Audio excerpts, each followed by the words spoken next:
Welcome to Save U.S. Taxes Legally. I want to teach as many people how they can save taxes just like the rich. So few people have ever heard about the Spendthrift Trust. It's legal. It's in the IRS Tax Code 643B. The law firm I work on behalf of was started 75 years ago by a Harvard Law professor. In 75 years, not a single trust has ever been audited. This is why I want to share the information. Paul Benson wrote 5 different trusts to save specific taxes. Today, we're only going to talk about 2 of them. The business trust to stop paying federal and state income taxes if you make 1099 income.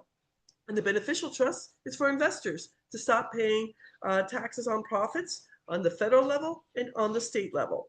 So let's get into this and let me share my screen so we can have the conversation. The Spendthrift Trust is going to save you federal and state income taxes year after year, generation after generation. It's going to keep your information completely private. This is on the federal level.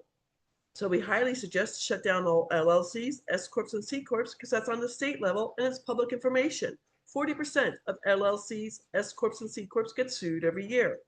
And finally, I can't stop you from being sued, but all lawsuits become frivolous and go away. Think of how much time, anxiety, and worry just go out the door. Now, let's go to the next page. Most people are unaware there are 7 different layers to taxes. The more you make, the more you pay. And there's 4 ways to file your taxes. The most expensive way is single. Then it's head of household. You're divorced with children 18 or younger. Then there's married filing separately. And then the cheapest way is married filing jointly. Listen up, ladies and gentlemen. If you learn nothing else from this, but check out married filing separately, on January 1st of 2025, the IRS quietly changed married filing separately to match single all the way up to 35% tax bracket. If you're married and you can do this, I would highly suggest file jointly. Just check this out because it doubles up your money every single time when you file married jointly. Cheapest way to file your taxes. You don't even need a spendthrift trust for that. Now, if your CPA or your financial advisor says, oh, the IRS wrote a memo about this, yes, they did, on August 9th of 2023. It's a memo, people. Memo does not change tax law. Only Congress can change the tax law. But the IRS said they do not like Tax Code 643B. They do not like the Irrevocable, Complex, Discretionary, Non-Grantor Spendthrift Trust. Sounds like a Dr. Seuss book. Again, these 5 elements are super important. Every spendthrift trust needs to do this. And the trust I sell, the Benson Financial Trust, has been around for 75 years and not a single trust has ever been audited. Only one trust has been questioned by a senior IRS agent. It was the Beneficial Trust. He went down to Texas, where the law firm is, spent 5 hours in the boardroom. He approved the trust. He sent an unsolicited letter back to the Benson Financial Group. We call it the Myers letter. You can, if you want a copy of that, please put in your email into chat and say a letter. I'll send that to you. He then retired from the IRS. He was an IRS agent for 27 years, and he became an affiliate like I am.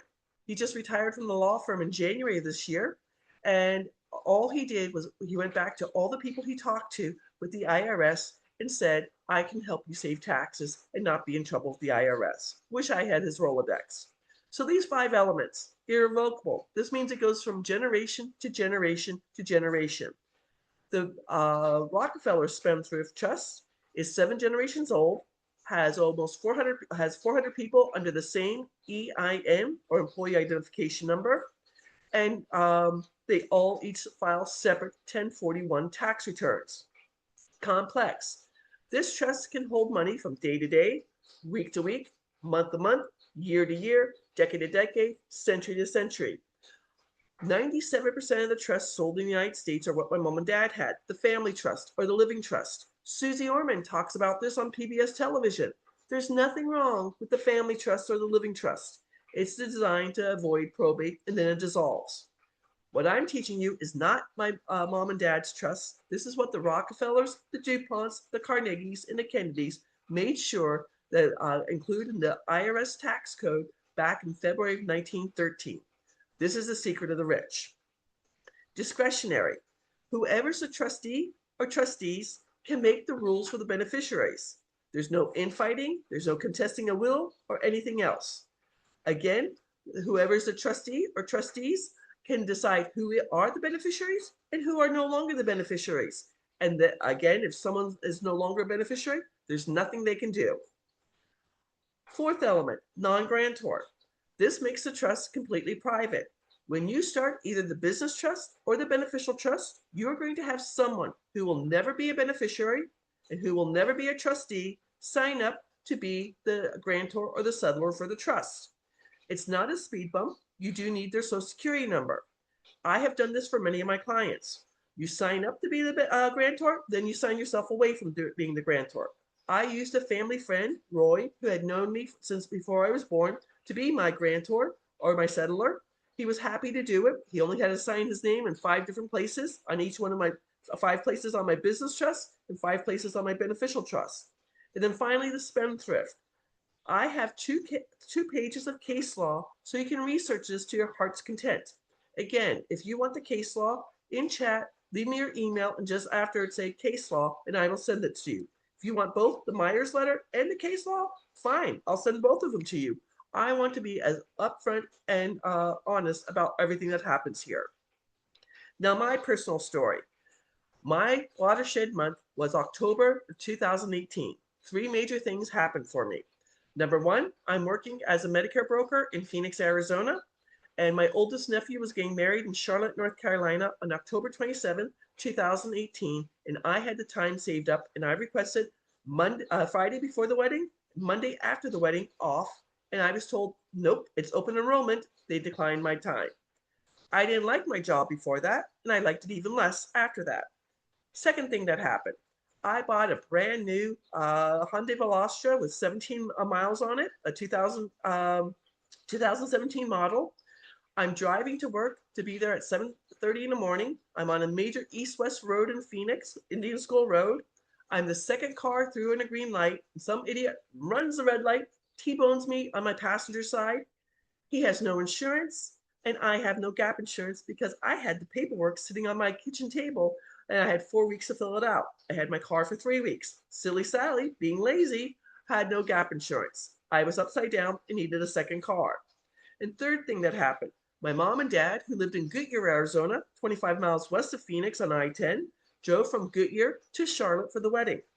They were taking a lot of things over, and they were going to be gone for 2 weeks. My dad calls me Thursday before the wedding to say, don't change your flight. Your mom's in the emergency room. We do not know what's wrong. Still show up at 7:20 a.m. on the day of the wedding. I flew in. I did stayed at work until 8 o'clock Friday before the wedding.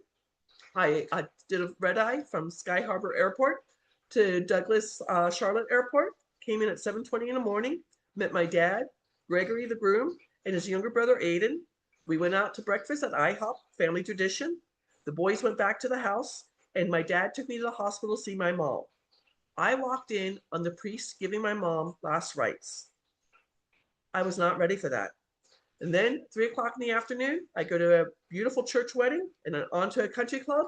I ate too much, I drank too much, and I danced too much. The next day, my sister-in-law puts on this fantastic buffet.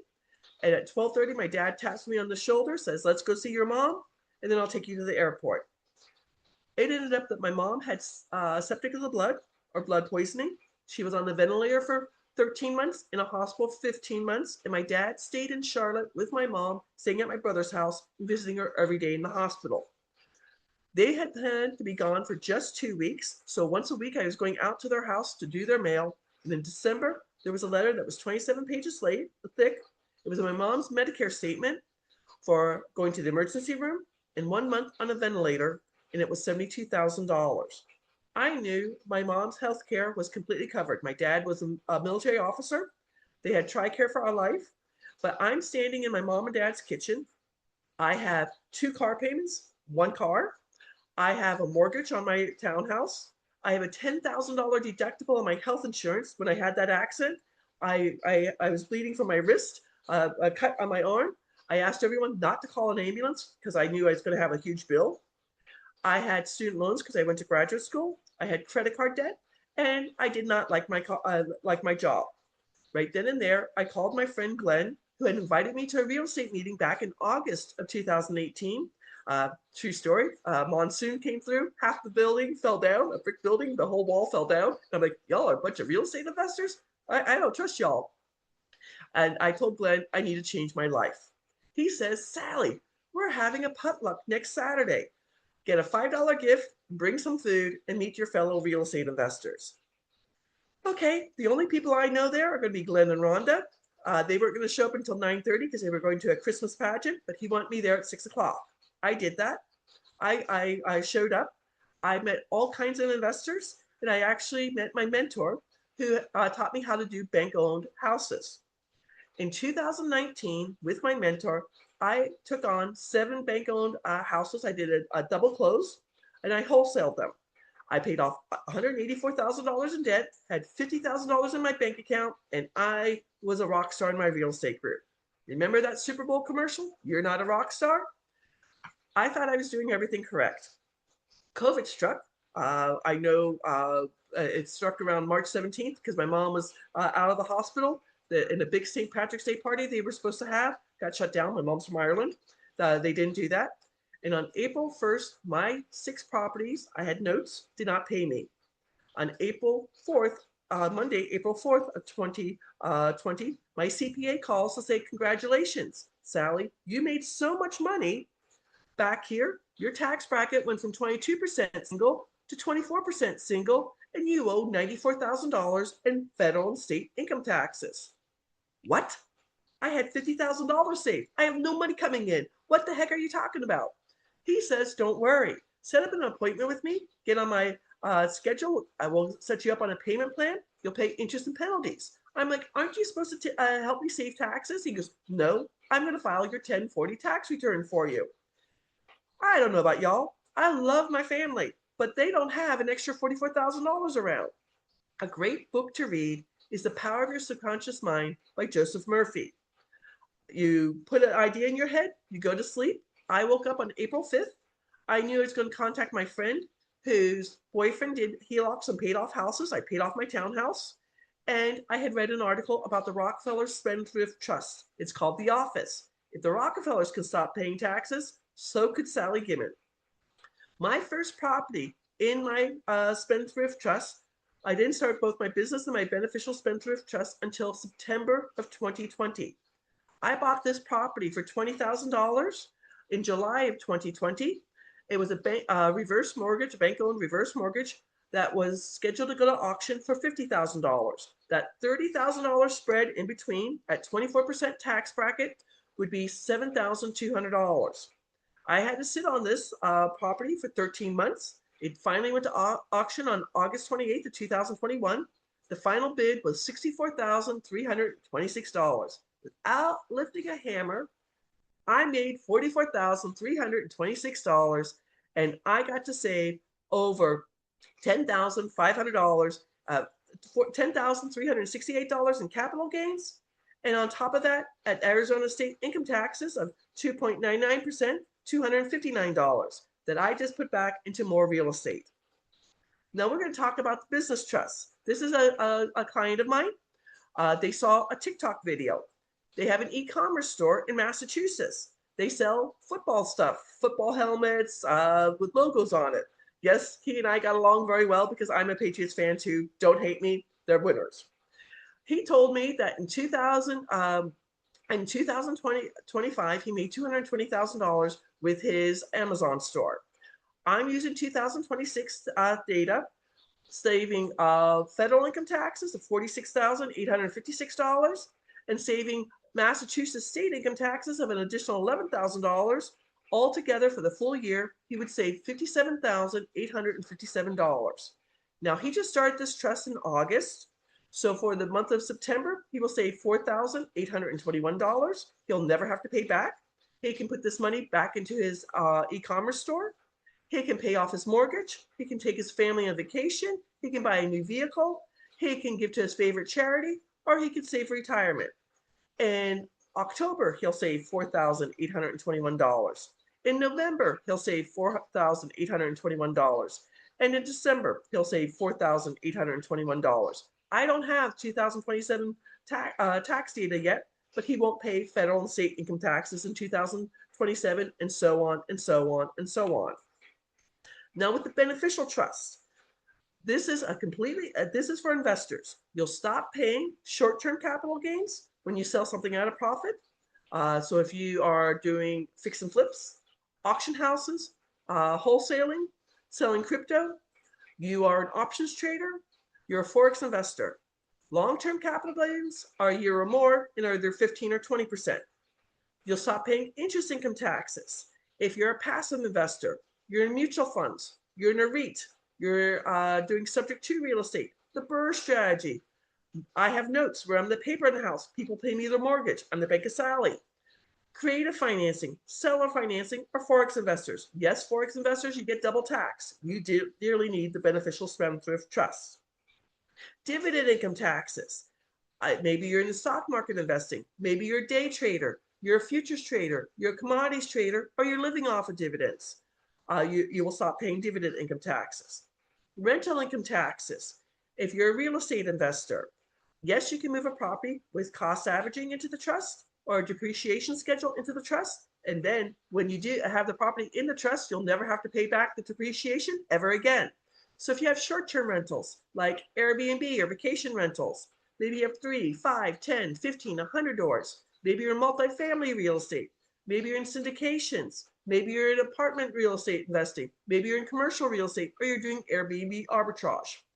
The only one that's not on here is royalties. It's taxed 7 different layers, just like all the other taxes, but between 10% to 35%.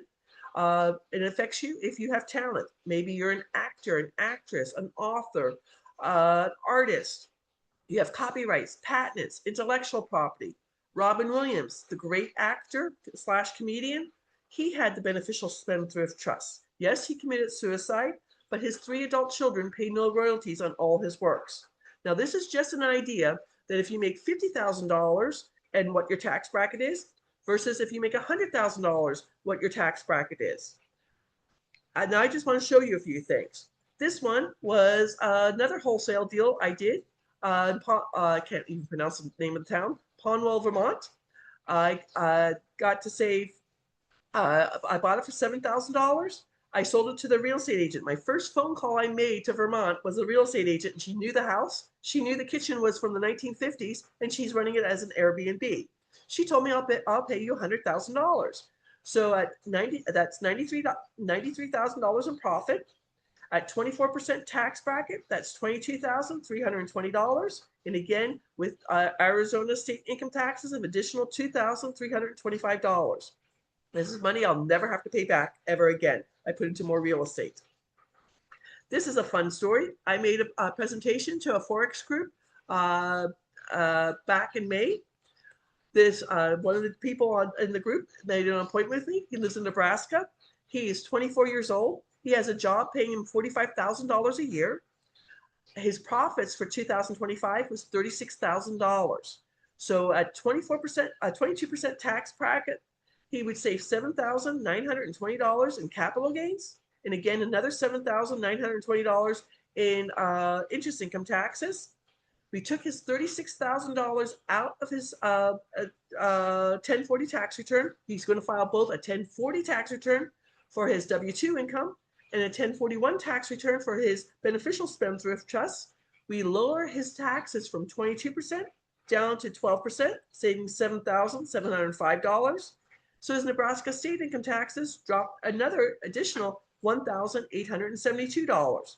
For the full year of 2026, he would save $27,289. He started this trust back in May. He told me, I'm going to keep working because I need my health insurance until at least the end of 2026. Then I'll figure out how much I'm making in Forex investing. I told him, no matter what you do, you won't have to pay taxes on any of your profits. Oops. Let's go down to the next one. Options trading. This is another great story. It's a husband and wife. She actually saw one of my TikTok videos. They're living in Virginia. She's a school teacher. She's got 2 more years to be fully invested in her pension. So she's going to continue working at $65,000 a year.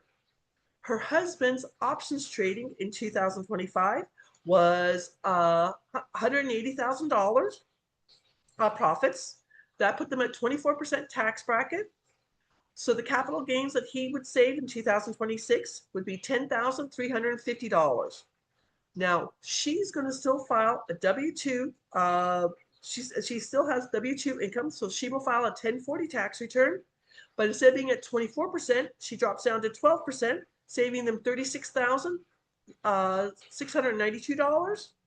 Adding that all together, per month, they're going to save $7,520. If the taxes stay the same amount, which they won't in 2027, they would save $90,242. When she does retire in the end of the school year of 2028, they won't have to worry about a 1040 tax return anymore. Her husband will just keep doing his options trading. Now, long-term capital gains are either 15 or 20% when you sell your business, sell an investment property, or a baseball card. This is somebody who saw one of my YouTube videos. The husband and wife bought this building back in 2012, an apartment complex for $1.5 million. They did some improvements on it. They sold it in April of 2024 for $5 million. On their when they did their 2024 taxes on April 15th, 2025, if they were at 15%, they saved over $500,000, $570,000, or at 20%, an additional $750,000. What they were going to do with that money, they were going to put all the money into another apartment buildings. Again, they can do what they want. Now, one of the things, the four ways you're going to save taxes. You're going to stop paying federal and state income taxes with the business trust, that's 1099 income, or with the beneficial trust, that's for investors. 43 states have state income taxes, 7 states do not.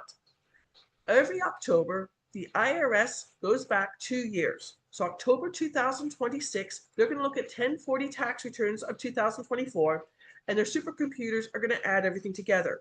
How much are you getting from Social Security? How much are you getting from pensions? Are you working? Did you do a 401k withdrawal? Did you do a SEP withdrawal? Do you have investments, capital gains, interest income taxes, dividend income taxes, rental income taxes, or royalty income taxes? Now, this chart is for 2025. At that time, it was at, this is 2025. For 2026, the minimum for if you're single, divorced, it's going to be $109,000 or higher. You're going to pay premium on Part B and D of Medicare. If you're married and make more than $218,000, you're going to pay premium on Part B and D of Medicare. One of my clients in 2025, I was going to save him $72,000 in dividend income taxes every year. I knew he was 70, she was 68, and I said, "Are you paying the IRMA surcharge?" He was unaware that both he and his wife were paying over $628 per month for Medicare. I explained, I can get you down to $185 a month. So saving each an extra $1,200 a year that they could put back into more dividends. Again, the Spendthrift Trust is legal. It's in the IRS Tax Code 643B. If you want to set up a free 30-minute tax breakthrough session with me, it's www.thetrustisyou.com/scheduling. I have a free class on the Great Discovery at sallygimmin.com. When you go out to the Great Discovery, you're going to register as a free learner. Don't pay for anything. And then you'll get a presentation similar to this. You get 3 articles from Forbes magazine that I did not write. You're going to get 2 pages of case law so you can research this to your heart's content. And you're going to get examples of clients saving thousands and thousands of dollars. My goal is to help as many U.S. investors stop paying taxes on profits, and then business owners, entrepreneurs, franchisee owners, professionals. Maybe you're a doctor, a dentist, you're an independent truck driver, trades, you're an electrician, a plumber, if maybe you're in sales, or if you are self-employed, you'll stop paying federal and state income taxes. There's 4 ways to file your taxes, no matter where you live in the United States. If you file single, head of household, married filing jointly, or married filing separately, or you live in one of the 7 states without state income taxes, I guarantee if you make $100,000 in 1099 income, I will save you 5 figures in taxes every single year. When you do start either the business or the Beneficial Spendthrift Trust, the law firm will give you a certification saying if you get questioned by the IRS, they will defend you free of charge. In 75 years, it's happened one time only.